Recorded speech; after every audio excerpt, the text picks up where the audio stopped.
Next हमारा topic hydrostatics और hydrodynamics के बाद है properties of liquid. And properties of liquid में मतलब बेसिकली हम लोग नॉन आइडियल लिक्विड के बारे में डिस्कशन करने वाले हैं, ठीक है। और हमें दो प्रॉपर्टीज हैं जिनको स्टडी करना है, एक सरफेस टेंशन और इसके जो भी एप्लीकेशंस होंगे, और दूसरा उसका है विस्कोसिटी, ठीक है ना, विस्कस लिक्विड। तो ये दोनों बातें जो है ये आइडियल लिक्विड के केस में हम नेग्लेक्ट कर देते हैं, बट अब हम लोग जो पढ़ रहे हैं वो एक तरह से नॉन आइडियल लिक्विड है, ठीक है।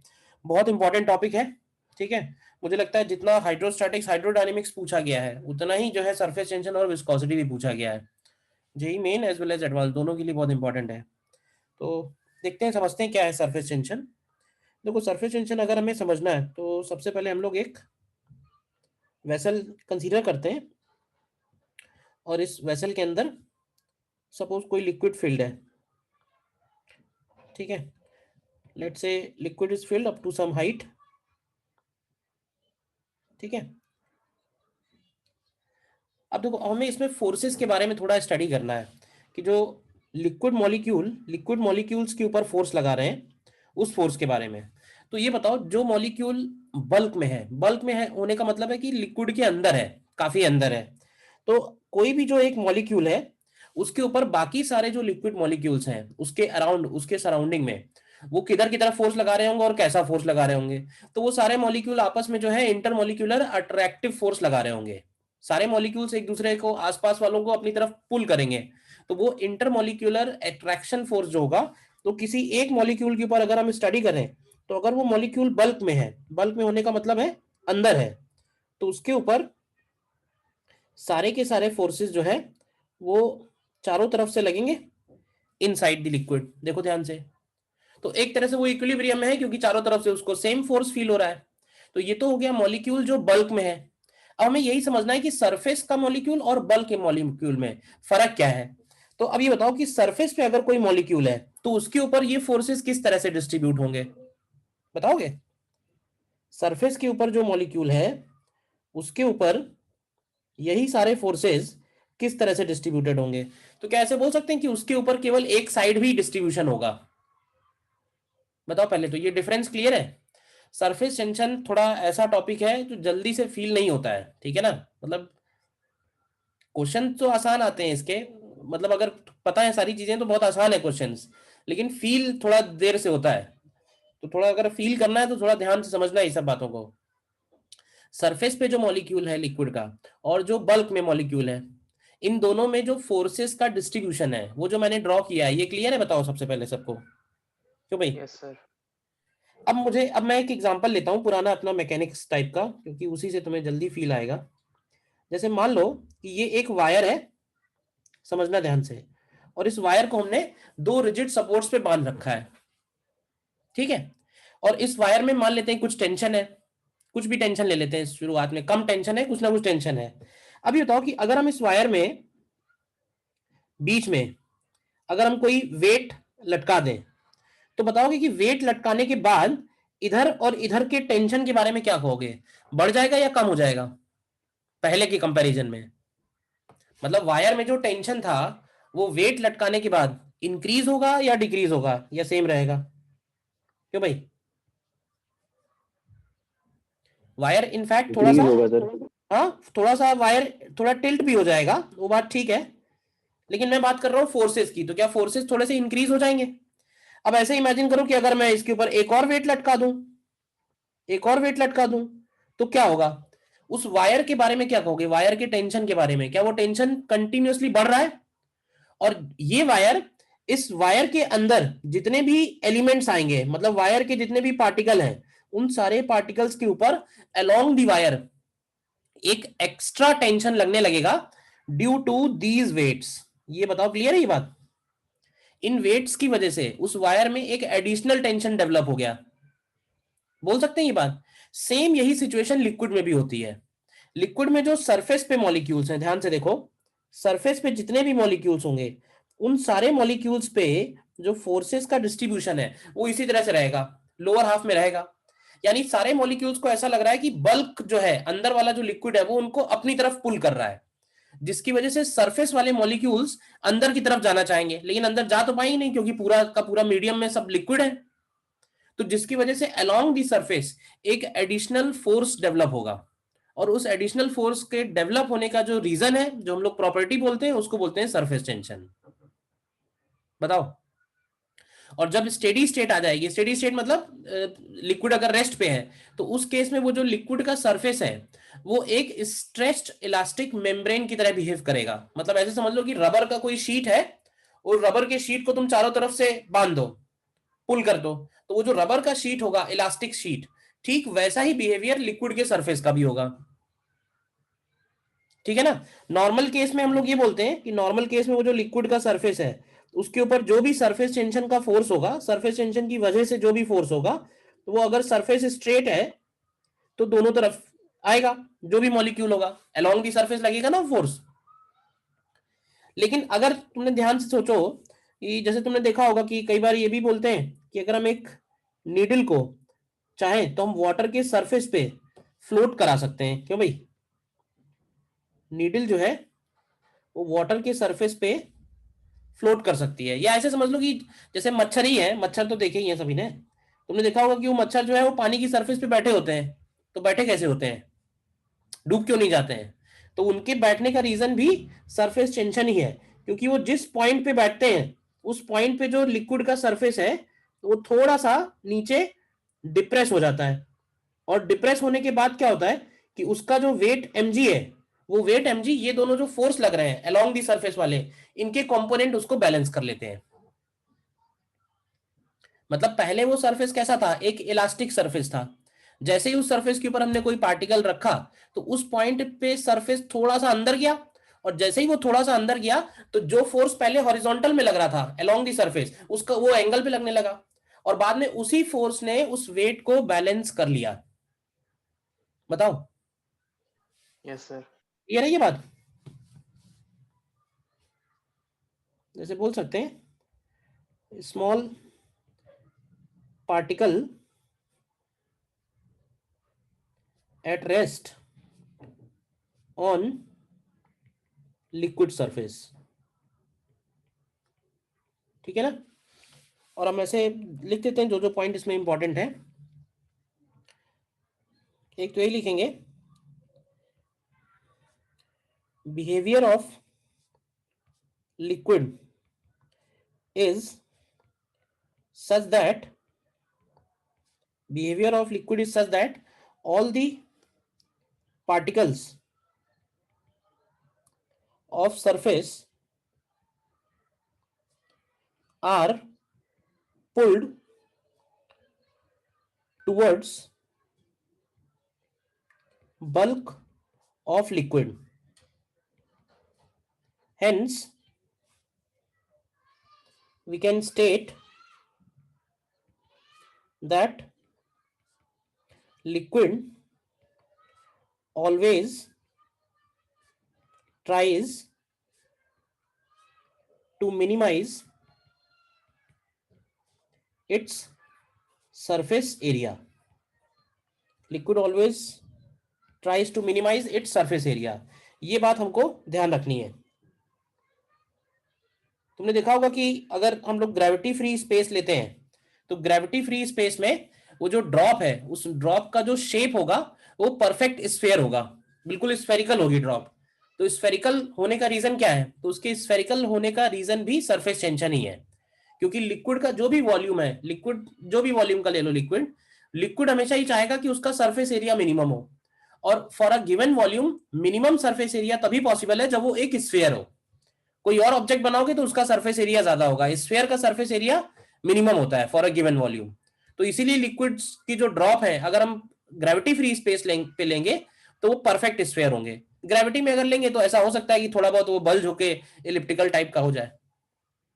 क्लियर है ये बात? बताओ यहां तक। बोलिए। इसका एग्जांपल है, in gravity free space liquid drops are spherical. ठीक है ना। That is minimum surface area,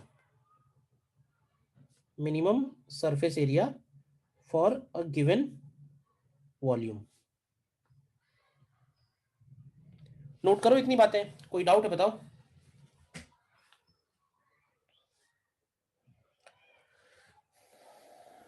note करो इतनी बातें, और नीचे इसका फिर डेफिनेशन लिखते हैं कि व्हाट इज सरफेस टेंशन। तो सरफेस टेंशन समझने के लिए हम लोग लिखेंगे consider a length element A be on a liquid surface. Consider a length element A be on a liquid surface.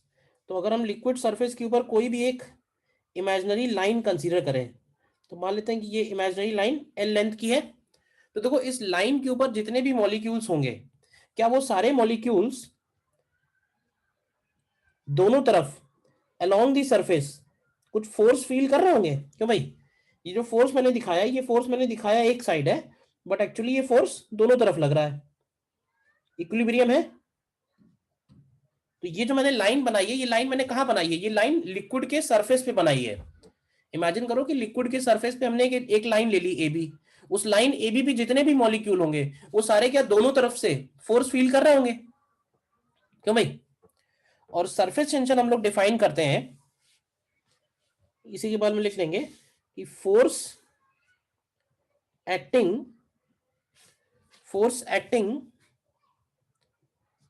पर यूनिट लेंथ, फोर्स एक्टिंग पर unit length of an element on the liquid surface is defined as surface tension, और इसको हम S से denote करते हैं। कुछ books में T से भी लिखा होता है, ठीक है। फोर्स एक्टिंग पर unit length of an element on liquid surface is defined as surface tension. तो अगर हम इसको फॉर्मूले के फॉर्म में लिखें, तो सरफेस टेंशन की वैल्यू हो जाएगी फोर्स अपॉन लेंथ। ध्यान रखना एक साइड का ही फोर्स लिख रहे हैं, नेट फोर्स तो जीरो है। अगर वो लाइन इक्विलिब्रियम में है तो नेट फोर्स पार्टिकल्स के ऊपर जीरो है, दोनों तरफ लग रहा है फोर्स, हम किसी एक साइड का फोर्स ले रहे हैं। और इसका यूनिट क्या बनेगा सरफेस टेंशन का? तो भाई न्यूटन पर मीटर। तो भाई यूनिट इसका क्या बनेगा? न्यूटन पर मीटर। बोलो यहां तक कुछ समझ में आया? यहां तक सर मैंने ये जो सबसे पहले एग्जांपल बताया, बस इस पे ध्यान दो। इसी यही एक एग्जांपल है जिससे तुम फील कर सकते हो, बस इसके अलावा और कोई तरीका नहीं है फील करने का। एक वायर था इनिशियली मान लो उसमें कुछ टेंशन रहा होगा, या जीरो टेंशन ले लो। वायर मान लो कि वायर इनएक्सटेंसिबल है। अब वायर में अगर तुम एक वेट लटकाओगे तो क्या टेंशन की वैल्यू बढ़ेगी? एक और लटकाओगे तो टेंशन की वैल्यू बढ़ेगी। इस तरह से कई सारे वेट लटका दिए हमने इस वायर के ऊपर, मतलब इस पूरे वायर पे हर जगह कोई ना कोई वेट है। तो अगर ऐसा है तो क्या इस वायर के अलोंग एक टेंशन डेवलप नहीं हो जाएगा? वैसे ही लिक्विड सरफेस में भी हो रहा है। लिक्विड सरफेस के ऊपर जितने भी मॉलिक्यूल्स हैं, इन सारे मॉलिक्यूल्स में जो डिस्ट्रीब्यूशन ऑफ फोर्स है वो इस तरह से है कि वो सारे के सारे इनवर्ड जाना चाहते हैं। सरफेस पे कोई भी नहीं रहना चाहता, क्योंकि अंदर की तरफ फोर्स खींच रहा है। तो behaviour of liquid is such that all the particles of surface are pulled inward in the bulk of liquid. तो जिसकी वजह से लिक्विड हमेशा अपना सरफेस एरिया मिनिमाइज करना चाहेगा। ये भी एक तरह से सरफेस टेंशन का प्रॉपर्टी बोल सकते हैं कि due to surface tension liquid always tries to minimise its surface area. ठीक है ना? और धीरे धीरे फील हो जाएगा, थोड़ा स्टार्ट करो, कुछ चीजें एक्सेप्ट कर लो, धीरे धीरे चीजें क्लियर मतलब होंगी। सर जितने फोर्स नीचे लग रहे हैं उस सरफेस पर जो एलिमेंट है तो उनको सबको बैलेंस कर रहा है सरफेस टेंशन। उन सबको बैलेंस नहीं कर रहा है सरफेस टेंशन, बैलेंस तो उनके इंटरमोलिकुलर फोर्सेस हैं। उनकी वजह से जो एक्स्ट्रा फोर्स आ रहा है उस फोर्स को बोल रहे हैं। बैलेंस करने के लिए तो किसी एक एलिमेंट का एफबीडी बनाना पड़ेगा, तो उसमें वो फोर्स आएगा। बट जरूरी नहीं कि वो फोर्स अकेले बैलेंस कर रहा हो सकता है उसका कंपोनेंट लग रहा हो।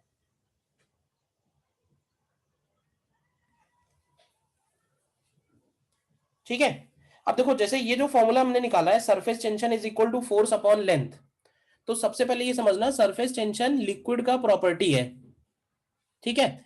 तो ये जो फॉर्मूला है ये हम इसका डेफिनेशन बनाने के लिए जरूर इसको ऐसा लिख रहे हैं, बट सरफेस टेंशन लिक्विड की प्रॉपर्टी है। एक्चुअली सरफेस टेंशन फोर्स पे डिपेंड नहीं कर रहा है, बल्कि फोर्स जो है वो सरफेस टेंशन पे डिपेंड करेगा।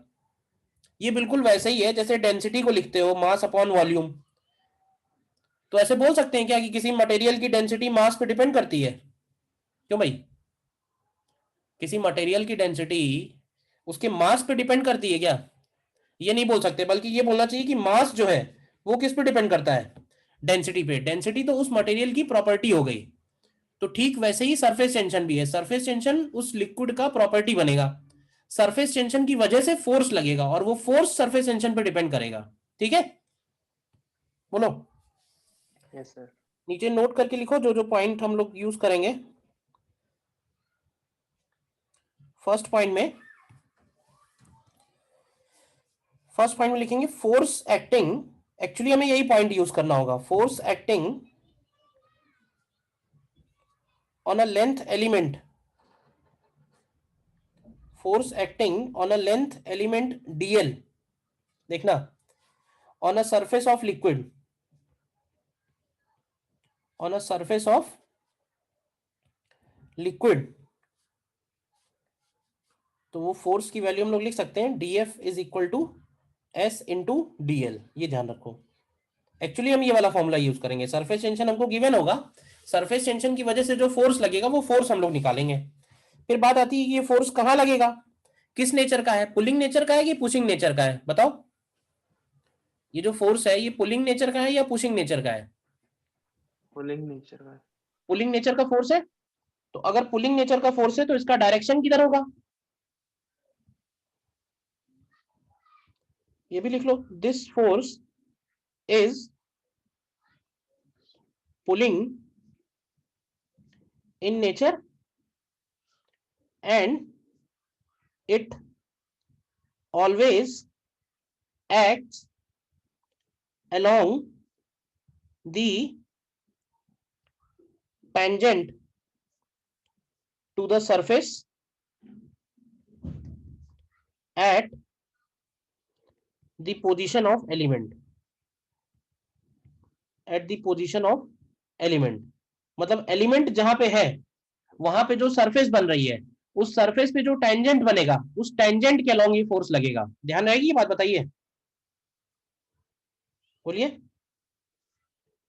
बस यही दो तीन बातें इंपॉर्टेंट है, बस ये क्लियर है तो सब क्वेश्चन हो जाएंगे। फिर मैंने जो ये वाला एग्जांपल बनाया है ये क्लियर है ना? जब सरफेस सीधी है तो यही फोर्स किधर लग रहा है, और जब सरफेस थोड़ा सा डिप्रेस हो गई तो ये फोर्स किधर लग रहा है। तो फोर्स का जो डायरेक्शन है वो उस पॉइंट पे सर टेंजेंट के लॉन्ग है, बस ये मैंने लिखवाया है। क्लियर है पॉइंट? नेक्स्ट देखो, थर्ड पॉइंट में, इन case of liquid films there are two free surfaces. In case of liquid films there are two free surfaces। अगर फिल्म का केस है, फिल्म समझे ना, जैसे मान लो लिक्विड फिल्म, जैसे बबल हो गया, बबल और ड्रॉप में क्या फर्क है? बबल जैसे सोप बबल होता है, सोप बबल बनाते हैं, तो उस सोप बबल और ड्रॉप में क्या फर्क है? फर्क ये है ड्रॉप के अंदर एक सरफेस है, ड्रॉप के अंदर एक सरफेस है, लेकिन बबल के अंदर दो फ्री सरफेसेस हैं, क्योंकि उसके अंदर भी एयर है और उसके बाहर भी एयर है। तो एक्चुअली फिल्म के केस में दो सरफेसेस बनेंगी। तो अगर दो सरफेसेस बन रही हैं तो इस फोर्स को हम ट्वाइस करना ना भूलें, बस ये ध्यान रखो। ये फोर्स ट्वाइस हो जाएगा क्योंकि वहां पे दो सरफेसेस बन रही है। कोई भी एक एलिमेंट बनाएंगे तो वो एलिमेंट ऊपर वाली सरफेस में भी है और नीचे भी सरफेस में भी है। तो in case of liquid films there are two free surfaces, hence force acting will be twice of s into dl। ठीक है ना? तो ये नीचे लिख देना कि df is equal to 2 times of s into dl। बताओ यहां तक कोई डाउट?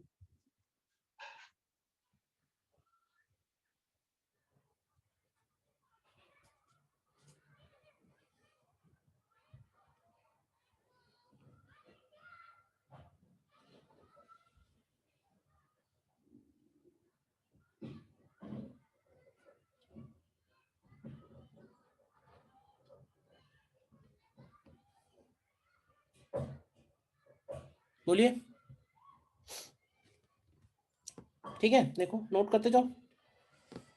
देन फोर्थ पॉइंट में एक पॉइंट और इंट्रोड्यूस कर रहे हैं, इसको बोल रहे हैं हम लोग सरफेस एनर्जी।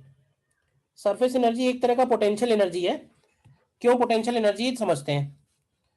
जैसे मान लो कि अगर मैं कहूं कि एक हमारे पास यू शेप का एक वायर फ्रेम है, ठीक है ना। This is a wire frame जिसका शेप यू है, यू शेप है। और इस फ्रेम के ऊपर हम लोगों ने एक मेटल का, मतलब वायर का ही एक स्लाइडर रखा हुआ है। देखो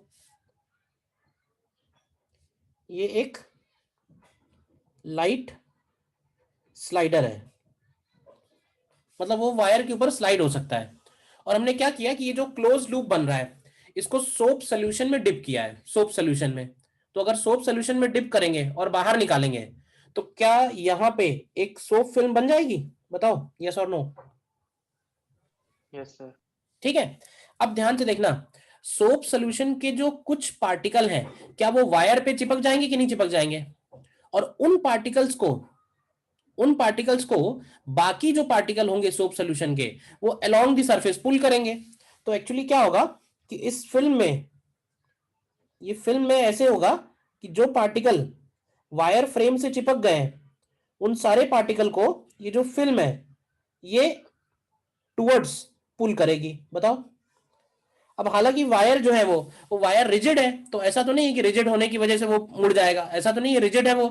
तो वो बैलेंस हो जाएगा, फोर्स बहुत ज्यादा फोर्स नहीं होता है। हाँ लेकिन जो ये लाइट स्लाइडर है, अगर ये लाइट स्लाइडर है तो ऐसा हो सकता है ना कि ये स्लाइडर पीछे की तरफ जाने लगे। तो इस स्लाइडर को अगर हमें रोक के रखना है तो जरा बताओगे हमें कितना फोर्स लगाना पड़ेगा अगर ये स्लाइडर एल लेंथ का है? बताओ हमको कितना फोर्स लगा के रखना पड़ेगा रोक के रखने के लिए? 2SL। तो ये फोर्स हो जाएगा 2SL का, क्योंकि S इंटू एल होगा एक फिल्म पे फोर्स, डबल है, दो फिल्म है तो 2SL करेंगे। तो अब ऐसे समझो कि अगर हम इसको इसकी इनिशियल पोजीशन से, ये इसकी सपोज इनिशियल पोजीशन हो गई, और इसको इसकी इनिशियल पोजीशन से अगर हम स्लाइटली डिस्प्लेस करें, देखो ध्यान से, इसकी इनिशियल पोजीशन से अगर हम इसको x डिस्प्लेस करते हैं बहुत धीरे धीरे, जिससे कि वो फिल्म ब्रेक ना होने पाए। समझना ध्यान से, फिल्म नहीं ब्रेक होनी चाहिए। तो ये बताओगे कि इस फोर्स का वर्क डन कितना आएगा? क्या इसका वर्क डन हम F इंटू एक्स लिखेंगे? और यही वर्क डन होगा जो फिल्म की पोटेंशियल एनर्जी बढ़ाने में यूज होगा। ये बिल्कुल स्प्रिंग की तरह है, जैसे स्प्रिंग को हम खींचते तो जो हमने वर्क डन किया वो स्प्रिंग के अंदर स्टोर हो गया। वही काम यहाँ पे भी हो रहा है। यहाँ जो एक्सटर्नल फोर्स से वर्क डन हो रहा है वो फिल्म की पोटेंशियल एनर्जी बन रहा है। उस एनर्जी को हम लोग बोल रहे हैं सरफेस एनर्जी। बोलिए। तो डेल्टा यू की वैल्यू हो जाएगी 2SL इंटू एक्स। तो इसको हम लोग ऐसे लिखते हैं S इंटू 2LX, और ये जो 2LX है ये इंक्रीज इन सरफेस एरिया बनेगा। तो ये एक फॉर्मूला तुम्हें ध्यान रखना है, delta U is equal to S into delta A. ठीक है, या ऐसे बोल सकते हैं कि जो सरफेस एनर्जी है, surface energy is equal to surface tension, surface tension S और इनटू फ्री सरफेस एरिया। तो ये फॉर्मूला कैसे आया, क्लियर है? याद रखना है इसको। बोलिए। Surface energy is equal to surface tension into free surface area. या फिर हम ये भी बोल सकते हैं कि what is surface tension? Surface tension is also equals to surface energy, surface energy per unit area. Surface energy per unit area is equal to surface tension. अब इसके ऊपर कुछ एक दो एप्लीकेशंस बनते हैं, ठीक है। जैसे बताना, एक छोटा सा क्वेश्चन है,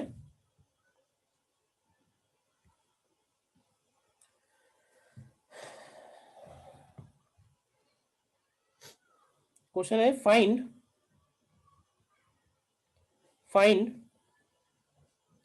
change in surface energy when a drop of radius capital R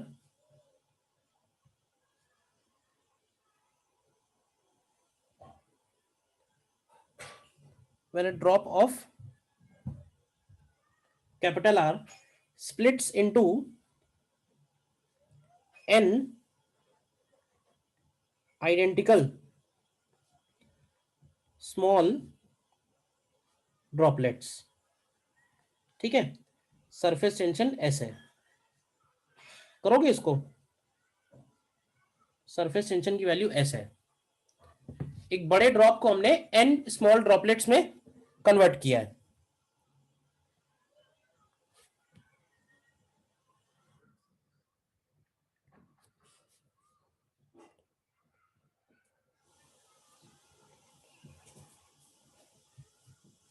ठीक है, स्प्लिट्स।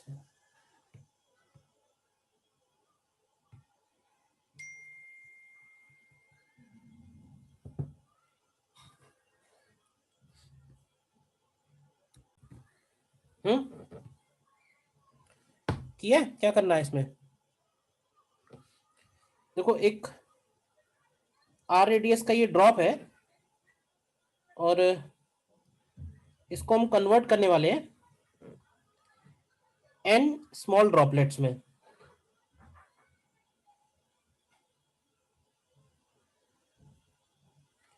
इसका रेडियस कैपिटल आर है, इसका रेडियस स्मॉल आर है। वॉल्यूम कंजर्वेशन करेंगे। हाँ, तो n स्मॉल ड्रॉपलेट्स हैं, तो सबसे पहले तो ड्रॉप है तो इसमें वॉल्यूम कंजर्वेशन लगा सकते हैं। तो बताओगे जरा कि जो स्मॉल ड्रॉपलेट्स बनेंगे उनके रेडियस क्या होगा। ये हो जाएगा 4/3 pi capital R cube is equal to n into 4/3 pi small r cube. तो यहां से स्मॉल आर की वैल्यू आ जाएगी कैपिटल आर, क्यों भाई, upon n to the power 1/3। बताओ इसमें कोई डाउट किसी को। इसके बाद इनिशियल सरफेस एनर्जी क्या लिखेंगे, तो इनिशियल सरफेस एनर्जी लिखेंगे surface tension into free surface area. और फाइनल सरफेस एनर्जी क्या होगी, फाइनल सरफेस एनर्जी होगी surface tension into free surface area और इनटू एन और कर देंगे, आर का वैल्यू रख दो यहाँ पे, क्या आएगा, क्या आएगा S into 4πr² n to the power 1/3 आ जाएगा। तो चेंज इन सरफेस एनर्जी क्या हो जाएगा, u final minus u initial. तो देखो ये बन जाएगा s into 4πr² bracket n to the power 1/3 minus 1। देखिए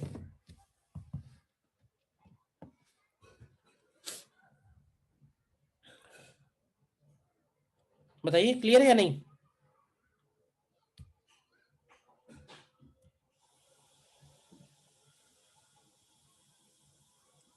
ये प्रॉब्लम क्लियर है, बोलिए।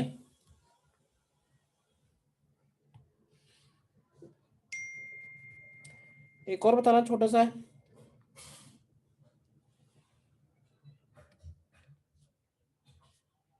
Work done in blowing a soap bubble of volume V is W, then find work done in blowing soap bubble of volume 2V। बताओ, करो इसको। Last वाले question में कोई डाउट किसी को तो बोलिए।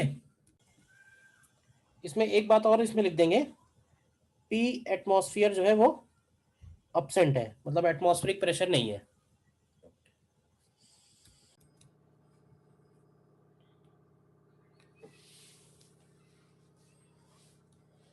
देखो अगर V वॉल्यूम है बबल का तो उसको लिख सकते हैं 4/3 पाई आर क्यूब, और जब ये वॉल्यूम 2V हो जाएगा तो लेट से उसका रेडियस चेंज होके आर डैश हो जाएगा।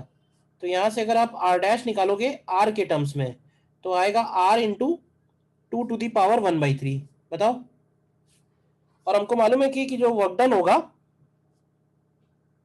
वर्क डन क्या सरफेस एरिया की प्रोपोर्शनल होगा? क्यों भाई?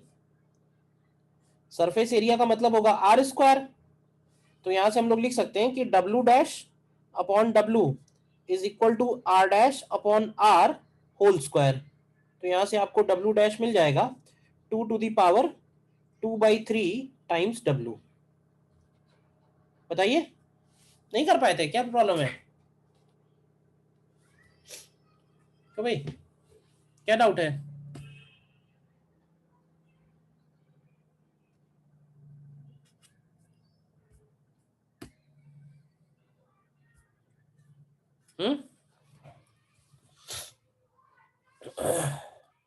नेक्स्ट हेडिंग बढ़ते हैं आगे। नेक्स्ट पॉइंट है access pressure in a drop. Access pressure in a drop. अब देखो कोई भी जो लिक्विड का ड्रॉप है हम लोग उसको ग्रेविटी फ्री स्पेस में कंसीडर कर रहे हैं, जिसकी वजह से ये परफेक्टली स्फेरिकल है।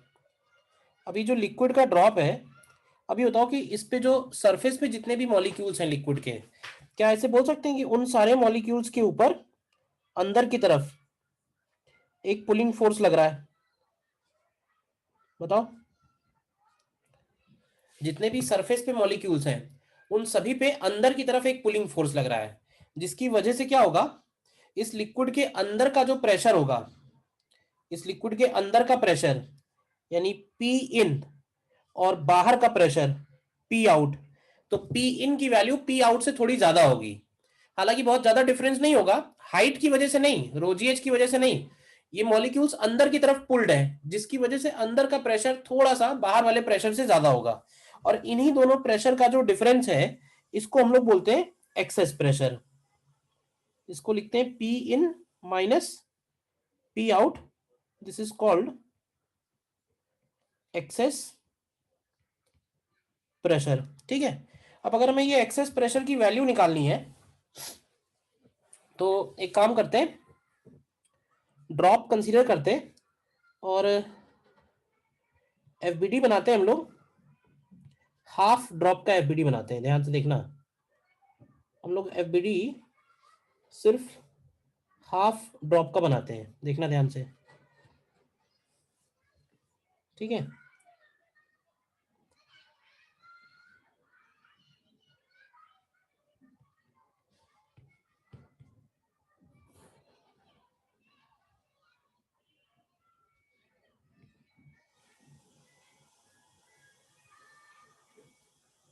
मान लेते हैं कि ये वो ड्रॉप है, देखना ध्यान से, और इस ड्रॉप का राइट हाफ पोर्शन जो है इसका हम लोग फ्री बॉडी डायग्राम बनाने वाले हैं।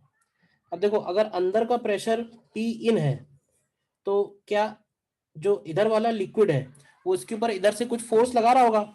कितना फोर्स लगा रहा होगा? तो फोर्स की वैल्यू हम लोग लिख सकते हैं, फोर्स लग रहा होगा P in into pi R square, अगर हम आर इसका रेडियस ले रहे हैं। इसी तरह से बाहर का जो प्रेशर है, बाहर का प्रेशर इसके ऊपर फोर्स लगा रहा होगा P out into pi R square.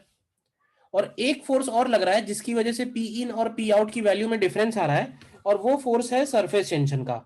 Surface tension का फोर्स इसके सरफेस पे हर जगह लग रहा है। ठीक है। और पुलिंग नेचर का है, तो बताओगे कि ये पूरा का पूरा लेंथ एलिमेंट कितना होगा? ये पूरा लेंथ कितना बनेगा जिस लेंथ पे सरफेस टेंशन का फोर्स लग रहा है? बताओ। ये पूरी लेंथ क्या आएगी? सरकमफेरेंस, जिसके ऊपर सरफेस टेंशन का फोर्स हम लोग कंसीडर कर रहे हैं। तो ये सरकमफेरेंस निकल के आएगी 2πr। तो फोर्स होगा इसके ऊपर s इंटू 2πr। देखो, और ये तीनों फोर्सेस बैलेंस होंगे। तो अगर हम इन तीनों को बैलेंस करें तो देखो क्या इक्वेशन मिलेगी, P in into pi R square is equal to P out into pi R square and plus s into 2πr। तो अगर हम यहाँ से P in minus P out निकालते हैं तो ये वैल्यू ध्यान से देखो आएगी 2s/r। So this is known as excess pressure in a drop, यानी ड्रॉप के अंदर का प्रेशर ड्रॉप के बाहर के प्रेशर से कितना ज्यादा होगा ड्यू टू सरफेस टेंशन। तो ये वैल्यू तुम्हें याद रखनी है, इट इज 2s/r। आसान है रिजल्ट याद रखना, क्यों भाई?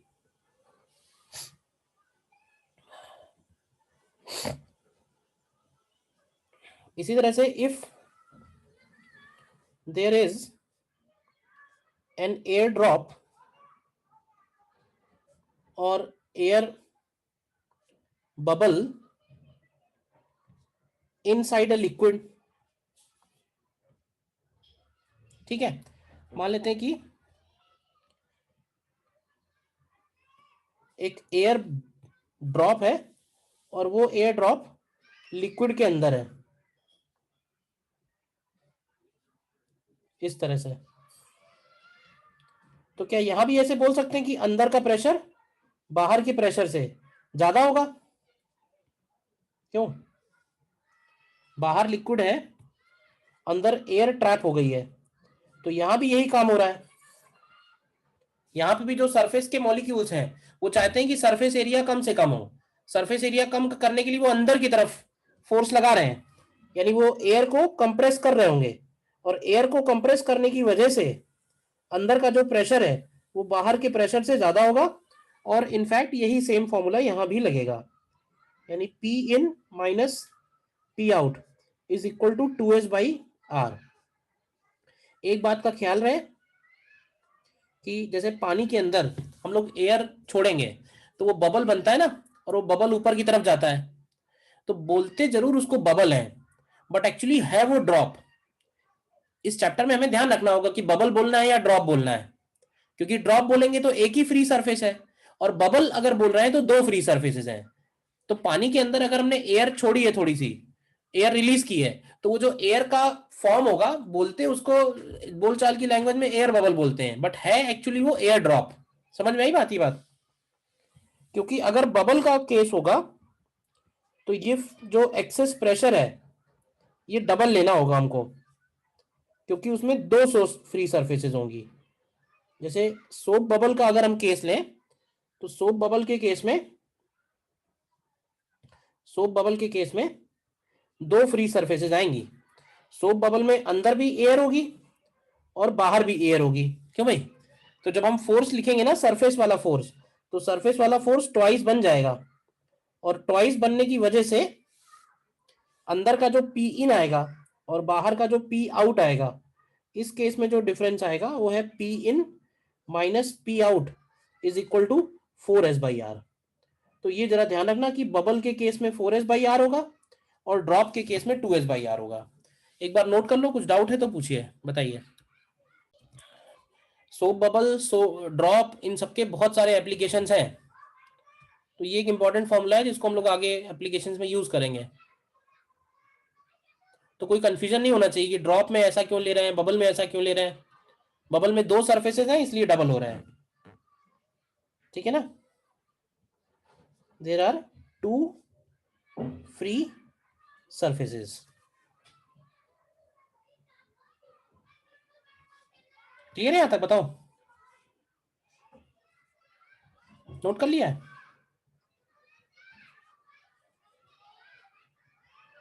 देखो बताओ।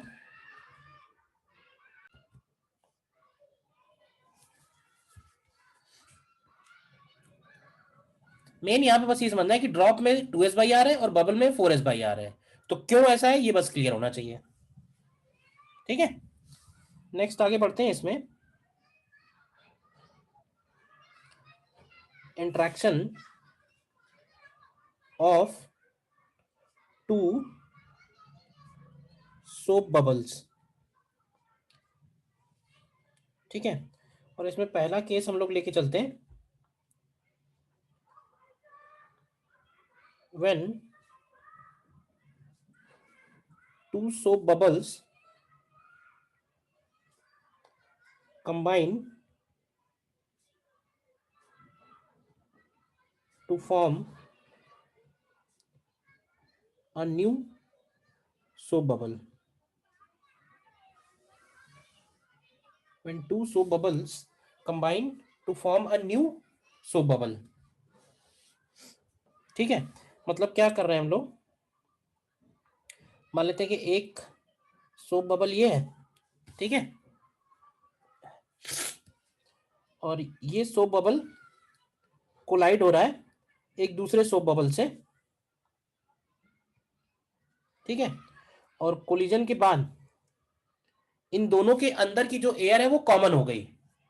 ऐसे समझो कि जैसे हवा में दो बबल उड़ रहे हैं, दोनों पहले कांटेक्ट में आए, और कांटेक्ट में आने के बाद उनकी जो कॉमन वॉल है अगर वो ब्रेक हो जाए तो वो एक नया बबल का शेप ले लेंगे। होगा ऐसा या नहीं, बताओ। मतलब ये एक पॉसिबिलिटी है या नहीं है पॉसिबिलिटी, ये बताओ बस। पॉसिबिलिटी तो है ही ना। तो लेट से इसका रेडियस r1 है, इसका रेडियस r2 है, और इसका रेडियस r है, ठीक है, ये r1 रेडियस है, ये r2 रेडियस है, और ये r रेडियस है। तो इस केस में अगर हम इसके अंदर का प्रेशर P1, इसके अंदर का प्रेशर P2 और इसके अंदर का प्रेशर P ले लें, तो P1 को लिखा जा सकता है P0 प्लस 4s/r1, बताते जाना किसी में डाउट है तो। P2 को लिख सकते हैं P0 प्लस 4s/r2। P0 कौन सा प्रेशर है, तो P0 बाहर का प्रेशर है, एटमॉस्फेरिक प्रेशर। तो अंदर का प्रेशर बाहर के प्रेशर से थोड़ा ज्यादा होगा, कितना ज्यादा होगा, वही वैल्यू है एक्सेस प्रेशर।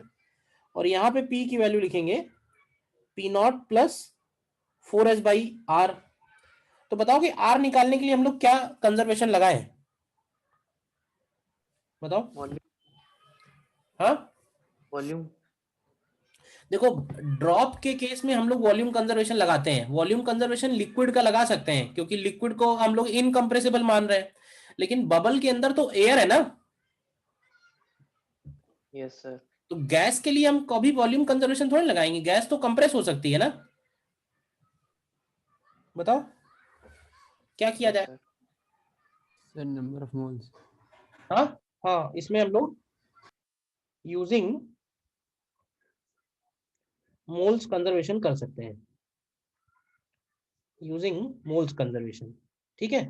यानी बबल 1 के कितने मोल्स हैं, तो बबल 1 में जो मोल्स होंगे वो होंगे P1 V1 upon RT। Bubble 2 में कितने मोल्स होंगे, तो P2 V2 अपॉन RT। और जो नया बबल फॉर्म हुआ है उसके मोल्स हो जाएंगे PV अपॉन RT। तो तुम देखो यहाँ से RT तो कैंसिल हो जाएगा, ठीक है, P1 V1 की वैल्यू रख दो, तो ये आएगा P0 plus 4s/r1 into 4/3 pi r1 cube plus P0 plus 4s/r2 into 4/3 pi r2 cube, and this is equal to P0 plus 4s/r और इंटू 4/3 पाई r क्यूब। तो यहां से अगर हमें वैल्यूज दी हो सारी, P0 मालूम हो, S मालूम हो, R1 R2 मालूम हो, तो हम लोग R निकाल सकते हैं। बताइए इस इक्वेशन की हेल्प से। ठीक है, इसमें हम एक बात नीचे लिख सकते हैं नोट करके कि अगर मान लो एटमॉस्फेरिक प्रेशर नहीं है, if atmosphere is absent, atmosphere नहीं है अगर, तो देखो अगर एटमॉस्फेयर नहीं है तो देखो ये इक्वेशन क्या, R1 square plus R2 square equal to R square में कन्वर्ट हो जाएगी। यानी यहाँ से R की वैल्यू हम लोग डायरेक्ट लिख पाएंगे under root of R1 square plus R2 square. देखो ये वाला फॉर्मूला क्लियर है।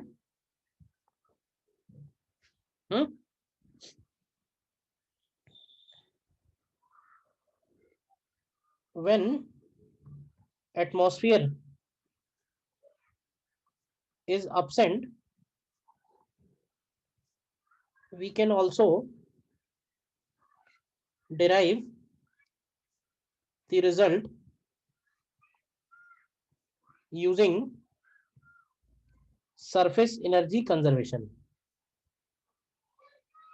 surface energy conservation, अगर देखो अगर एटमॉस्फेयर है तो एटमॉस्फेयर भी वर्क कर रहा होगा, तो अगर एटमॉस्फेयर वर्क कर रहा है तो सिस्टम का हम mechanical energy, potential energy conserve नहीं कर पाएंगे। लेकिन अगर एटमॉस्फेयर नहीं है यानी सिर्फ बबल्स हैं तो हम इस सिस्टम का पोटेंशियल एनर्जी कंजर्व कर पाएंगे। तो सेम रिजल्ट हमको पोटेंशियल एनर्जी से भी मिल जाएगा, यानी U1 plus U2 is equal to U final. तो U1 क्या लिखेंगे, U1 लिखेंगे, अब बबल है ना तो बबल के लिए लिखेंगे 8 pi R1 square into S plus 8 pi R2 square into S is equal to 8 pi R square into S. तो यहां से देखो, यहां से भी आपको यही सेम रिजल्ट मिल जाएगा। क्यों भाई, क्लियर है? फर्स्ट केस क्लियर है ये? बताइए कोई डाउट है इसमें तो? ठीक है, फर्स्ट केस। सेकंड देखना, सेकंड में when two soap bubbles stick together, when two soap bubbles stick together। अब देखो ये भी एक तरह का सिचुएशन है कि जैसे मान लो कि एक बबल ये है, ठीक है, और इसको थोड़ा छोटा ले लेते हैं, एक बबल ये है और एक बबल ये है, इसका रेडियस R1 है, इसका रेडियस R2 है, ठीक है। और फिर क्या हुआ कि दोनों एक दूसरे से स्टिक कर गए, इस तरह से मान लो, ठीक है। अच्छा, जब स्टिक करेंगे तो मुझे एक बात ये बताओ कि इनका जो कॉमन सरफेस होगा वो कैसा शेप का होगा? क्यों भाई, इनका जो कॉमन सरफेस होगा वो किस शेप का होगा?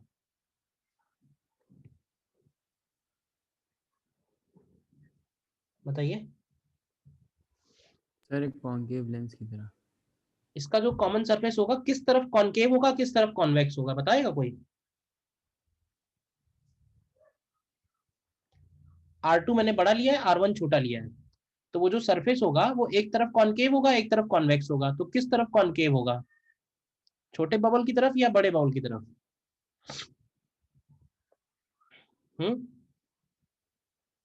बताइए। सर बड़े वाले का कॉन्वेक्स होगा।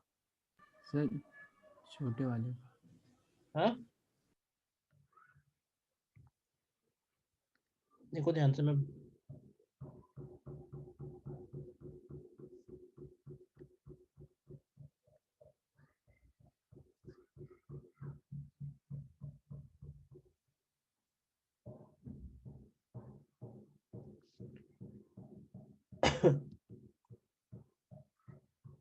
इस तरह से ये शेप बनेगा।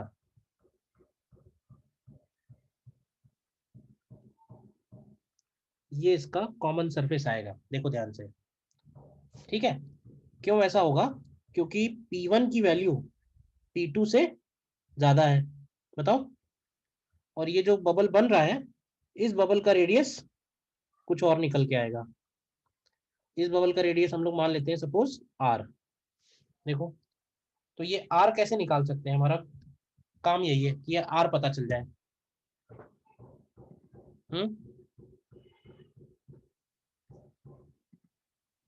क्यों भाई, R कैसे निकाल सकते हैं? देखना, उसके लिए बाहर का प्रेशर अगर हम P0 ले रहे हैं तो देखो P1 माइनस P0 की वैल्यू आएगी 4s/R1, बताते जाना।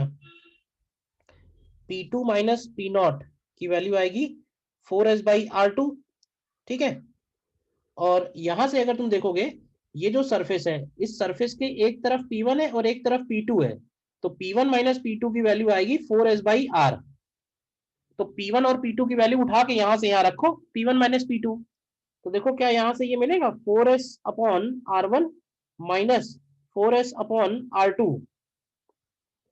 Is equal to 4s/R। तो तुम्हें यहां से रिलेशन मिलेगा 1/R is equal to 1/R1 minus 1/R2 आएगा। देखो, इसको याद रख सकते हो रिजल्ट को।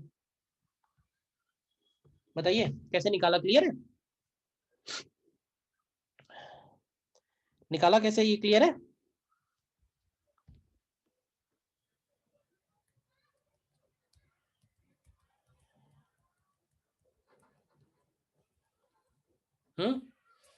देखो कोई डाउट है बताओ।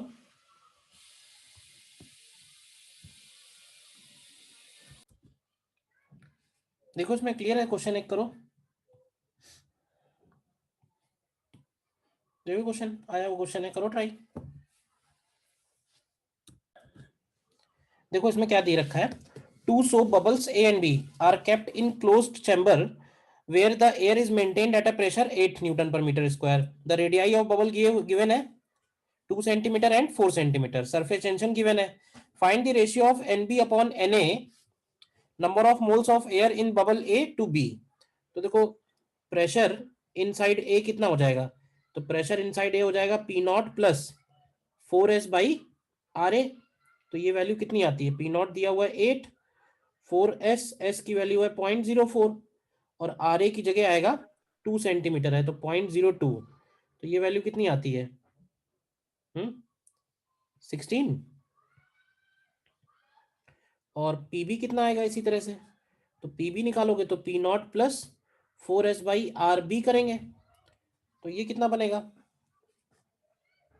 12 आएगा ये। ठीक है, इसके बाद Na क्या होगा, Na की वैल्यू होगी pressure of A into volume of A upon R T, और इसी तरह से Nb की वैल्यू pressure of B volume of B upon R T. तो हमें Na अपॉन Nb निकालना है, तो Na अपॉन Nb की वैल्यू बन जाएगी Pa upon Pb into Va upon Vb, और Va अपॉन Vb जो है वो रेडियस का क्यूब लिख सकते हैं, बताओ भाई। Pa अपॉन Pb हो जाएगा 16 अपॉन 12 और Va अपॉन Vb जो है वो रेडियस का क्यूब हो जाएगा, तो यानी ये 2/4 का होल क्यूब आएगा। तो ये वैल्यू कितनी आती है बताओ भाई, 1/6। 1/6 आती है, तो Nb अपॉन Na 6 हो जाएगा। क्लियर है सभी क्वेश्चन, बताइए प्रॉब्लम सभी को क्लियर है?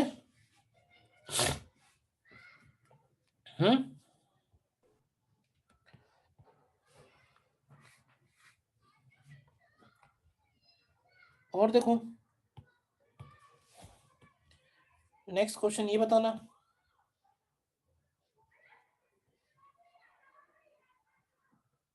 नेक्स्ट क्वेश्चन ये देखो, बताओ क्या ऑप्शन होगा।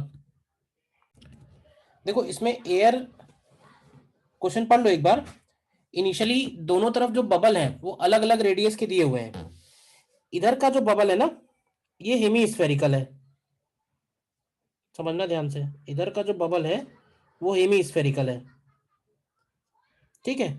और इधर का जो बबल है वो कह रहा है कि सब हेमी स्फेरिकल है, मतलब ये हेमी स्फेरिकल से भी छोटा है।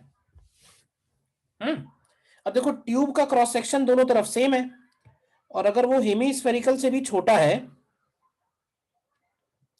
तो इसीलिए उसको बोल रहे हैं सब हेमी स्फेरिकल। तो सब हेमी स्फेरिकल में क्या होगा, ये है इस तरह से छोटा सा, ये बन रहा है, ये ट्यूब हो गया। तो ये बताओ रेडियस किसका ज्यादा होगा किसका कम होगा, बताओ रेडियस किसका ज्यादा है किसका कम है। ये बोल सकते हैं कि जो हेमी स्फेरिकल वाला है इसका रेडियस ज्यादा होगा, इसका रेडियस कम होगा और इसका रेडियस ज्यादा होगा। तो ऐसा इसकी वजह से क्या P1 जो है वो P2 से बड़ा होगा, तो हम ऐसे बोल सकते हैं कि hence air flows from higher pressure to lower pressure, air flows from higher pressure to lower pressure, ठीक है ना।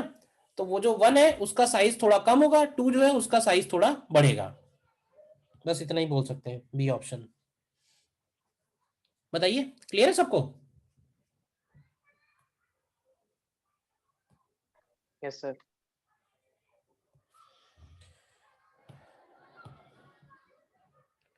और देखो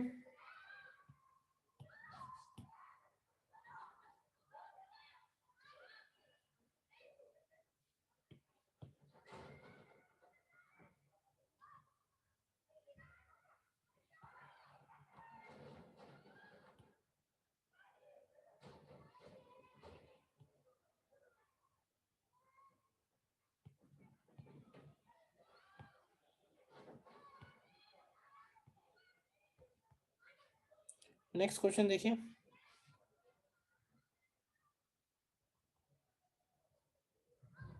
नेक्स्ट क्वेश्चन देखिए, देखो इसमें हमें क्या निकालना है, हमें निकालना है the water is filled up to a height h in a beaker, density water का, सरफेस टेंशन, एटमॉस्फेरिक प्रेशर, ये सब दिया हुआ है। कह रहा है the force on water on one side of this section by the water on the other side of the section has a magnitude. मतलब ये जो half water left hand side वाला है वो राइट पे कितना लगा रहा है या राइट वाला लेफ्ट पे कितना लगा रहा है फोर्स। ठीक है, तो सबसे पहले हमें ये सेक्शन थोड़ा ध्यान से देखना पड़ेगा।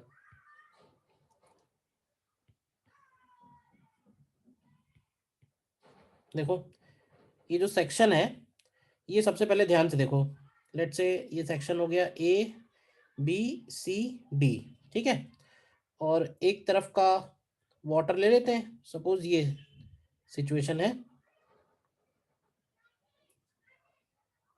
देखो ठीक है, अभी देखो कि इसके ऊपर जो इधर वाला सेक्शन है, राइट वाला सेक्शन है, वो इसके सेंटर पे कितना फोर्स लगा रहा होगा।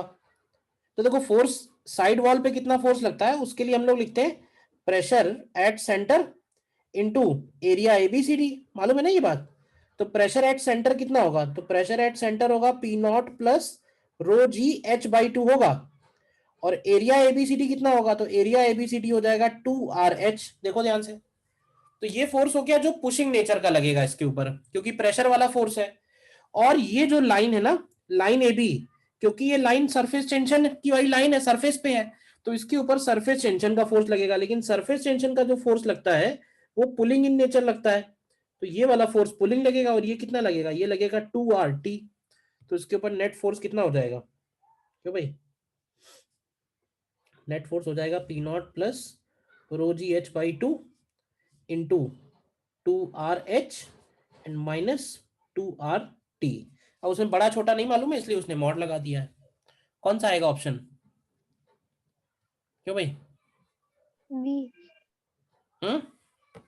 बी ऑप्शन आएगा, ठीक है ना।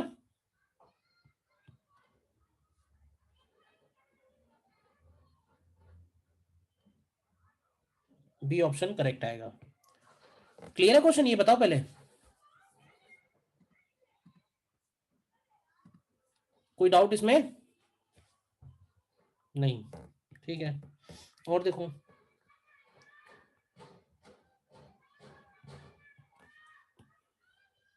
नेक्स्ट, ये देखो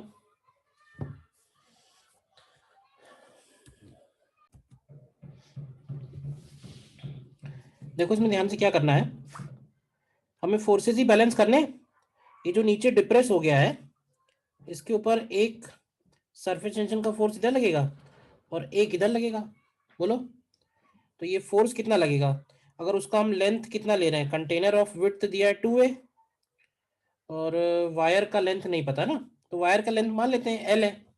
तो अगर L लेंथ है तो उसका वेट कितना होगा, तो उसका वेट हो जाएगा लैम्डा इंटू L इंटू जी, और ये जो सरफेस टेंशन का फोर्स है ये लगेगा S इंटू एल इधर और S इंटू एल इधर, बोलो, और ये दोनों तरफ से मान लेते हैं थीटा थीटा एंगल पे लग रहा है, तो यहां से इक्विलिब्रियम बनेगा 2SL sine theta is equal to lambda L into G, ठीक है।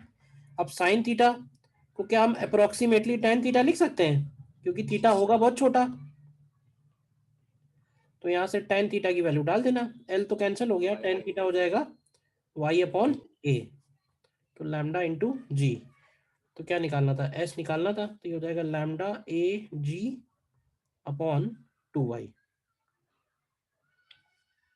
तो क्वेश्चन सिंपल ही है, इसमें क्वेश्चंस बहुत डिफिकल्ट नहीं है, बट हाँ एक बार जो भी टाइप्स के बन सकते हैं वो सारे करने जरूरी हैं एक बार।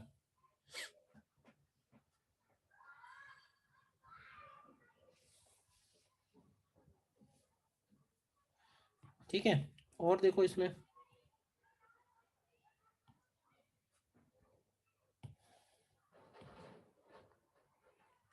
एक पैराग्राफ आया था, देखो पहले पहला क्वेश्चन दिया है मैंने,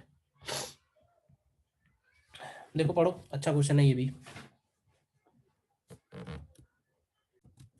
देख लो इसको, अच्छा क्वेश्चन है। इसमें इसमें क्या बात कर रहा है, इसमें बात कर रहा है लिक्विड ड्रॉपर की। जैसे आई ड्रॉपर होता है ना, आई ड्रॉप्स, आई मेडिसिन जो आती है आई ड्रॉप्स वाली, तो उसमें क्या तुम देखते हो कि जब हम उसको प्रेस करते हैं तो धीरे धीरे उस ड्रॉप का साइज बड़ा होता है, और एक पर्टिकुलर मोमेंट पे जाने के बाद फिर वो ड्रॉप जो है उस ड्रॉपर से डिटैच हो जाती है। तो उसने यही एक्सप्लेन कर रखा है कि शुरू में इसलिए डिटैच नहीं होती क्योंकि सरफेस टेंशन का फोर्स उसके mg से ज्यादा होता है, लेकिन धीरे धीरे जब उसका साइज बढ़ता है तो mg बढ़ता है, mg बढ़ता है तो कभी एक सिचुएशन ऐसी आती है कि mg की वजह से फिर वो नीचे ड्रॉप हो जाती है। तो वो पूछा हुआ है कि जिस मोमेंट पे ड्रॉप हो रही है या उसका जो रेडियस है, क्या फोर्सेस वगैरह लग रहे होंगे। तो जरा देखना, इसका हम थोड़ा एनलार्ज फिगर बनाते हैं समझने के लिए। हम मान लेते हैं कि ये ड्रॉपर है, ठीक है, और ड्रॉपर का रेडियस कितना दिया हुआ है, क्यों भाई, ड्रॉपर का रेडियस दिया हुआ है स्मॉल आर, देखो, ठीक है, और ड्रॉप बनाते हैं,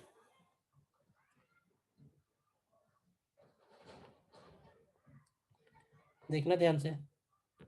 तो ये मैंने एक ड्रॉप ली है, देखो,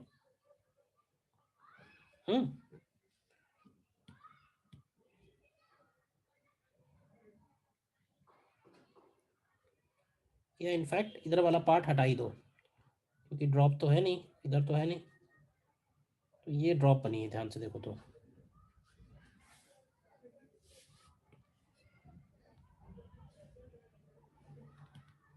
ठीक है, यहां तक है ये ड्रॉप, ठीक है। अब इस ड्रॉप में चेक करो ध्यान से क्या क्या है। ये ड्रॉपर हो गया, ध्यान से देखना, और ये ड्रॉप का रेडियस हो गया।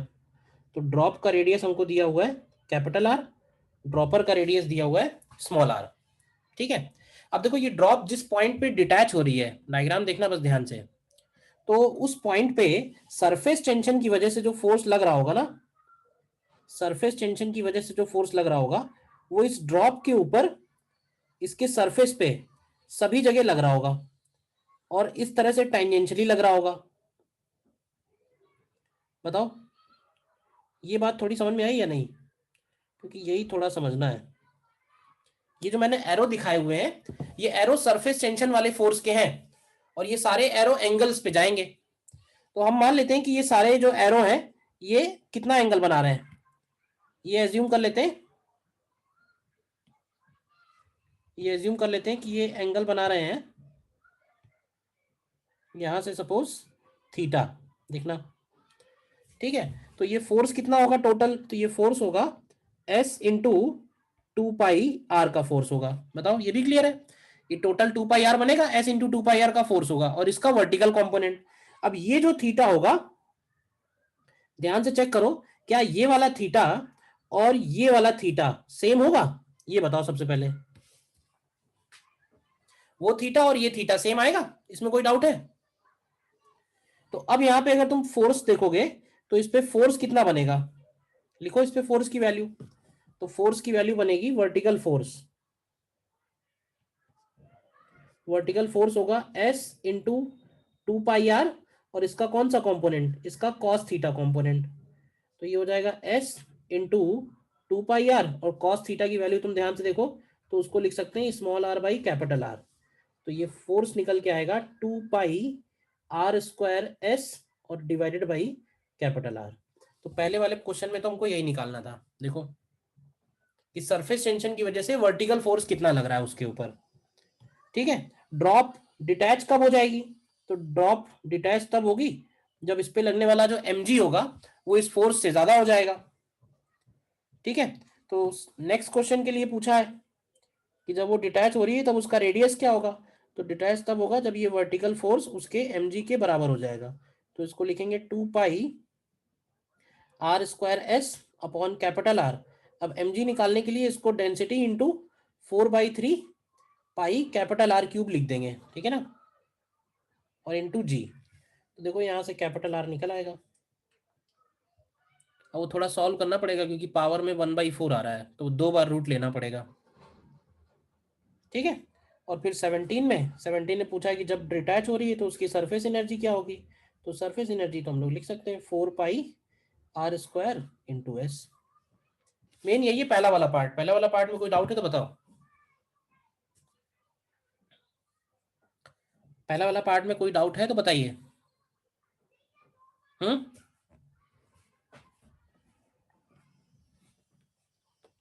ये जो मैंने एरो बनाए हैं ये क्लियर है ना कि कैसे लग रहे हैं? टेंजेंशियली लग रहा है उसके ऊपर हर जगह, और उनका हमने वर्टिकल कंपोनेंट लिया है cos थीटा।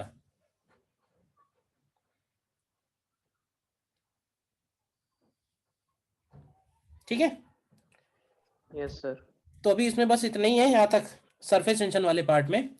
अब इसमें आगे फिर हम लोग कैपिलरी वगैरह और बचा हुआ है। चैप्टर थोड़ा सा बड़ा है, कई सारी चीजें हैं इसमें चैप्टर में और इम्पोर्टेंट भी है। ठीक है, तो चलो फिर बाकी कल करेंगे।